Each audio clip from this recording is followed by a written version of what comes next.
Tort Liability by Kimber Weedle. What is tort liability? People are legally responsible for the consequences of their own behavior when such behavior results in injury to others.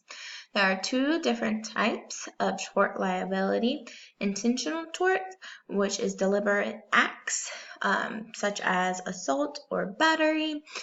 The second one is unintentional, and that is failure to carry out a reasonable degree of care, someone who acts negligent, and that is breaching of duty.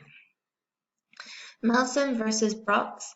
It is a claim of international infliction of emotional distress. Why don't you kill yourself? Is a comment a teacher made to a student. This comment was said while a student was struggling to finish an assignment. The teacher was found negligent because of the position and level of authority as the student's teacher in the classroom setting in which the conduct was alleged to have occurred. The court held that reasonable minds could conclude that her remarks were extreme and outrageous. Reactive measures. When things happen in the classroom, teachers must remain calm and call for help if they don't know how to handle a student. Proactive measures. Teachers must use behavioral management systems that promote positive praise instead of insults or shaming the student. Teachers need a classroom management toolbox, meaning to be able to pull out different classroom managements as needed. Professional ethics, unprofessional conduct at the least, interminable due in the extreme nature of the comment. Hutt versus Western Heights Independent School District. A student was required to take weightlifting due to slim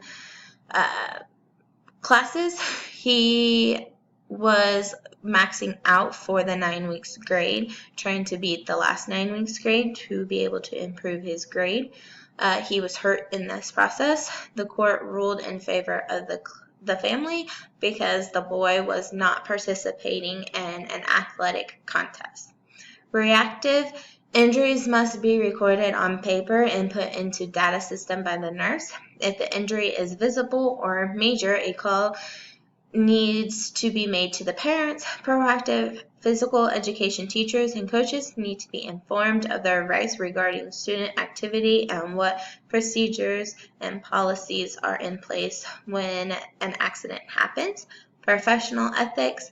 The teacher was not forcing the student to squat a certain weight. The teacher would need to be knowledgeable of each student's limits and capabilities. Mason versus Metropolitan Government of Nashville and Davidson County Schools. Students brought a negligence action against schools arising out of attack by another student on the school bus. Court does not impose upon teachers the duty to anticipate or foresee hundreds of unexpected students' acts that occur in our public schools. The attacker had not been known to have a weapon or cause trouble at the school, thus not seeing a foreseeable act. Reactive. In order to keep students safe on the bus, the bus should have expectations and the student's management system, much like a classroom. Bus drivers can stop the bus, order the student to stop, and call dispatch for help for student safety. Proactive. Bus drivers should be trained along with teachers on handling not only the student safety, but also student management at the beginning of the school year. Ethics. When arguments do escalate into fights, it is important that school personnel know basic techniques for dealing with physical aggression. This so neither student nor bus driver are hurt. Mitchell versus Cedar Rapids Community School District. A high school special education student left school early with another student without receiving permission. Later, after leaving school, the student was sexually assaulted. The school district was sued for failing to act quickly in unexpected absence, failing to monitor or supervise the special education student. School was found to be negligent and was fined $500,000 in damages. Reactive, review the policy, discuss how we go about reporting an absent student and what steps are taken by each staff members.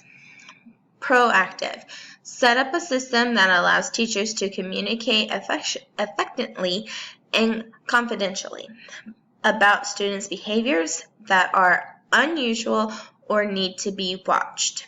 Ethics, students that have IEPs must have a team of teachers that communicate regularly and frequently. This is necessary in order to ensure that all accommodations are met. Rowland versus Concordia Parish School Board. A 9-year-old girl fell off a merry-go-round and fractured her leg during school gym class. Students were going too fast on the merry-go-round. The substitute teacher was watching the students and tried to get the students on the merry-go-round to slow down. Before she could ensure that students had slowed down, she was called to a different situation on the playground. Reactive, review with all the staff expectations of the supervision on the playground. Review the expectations of the playground with all the students. Proactive, discuss the playground duties and supervision. Ethics, it is our duty to supervise students in order to provide the safest environment for them all. I do believe that the substitute did handle the situation reasonable and simply became distracted with too many situations on the playground. Thank you.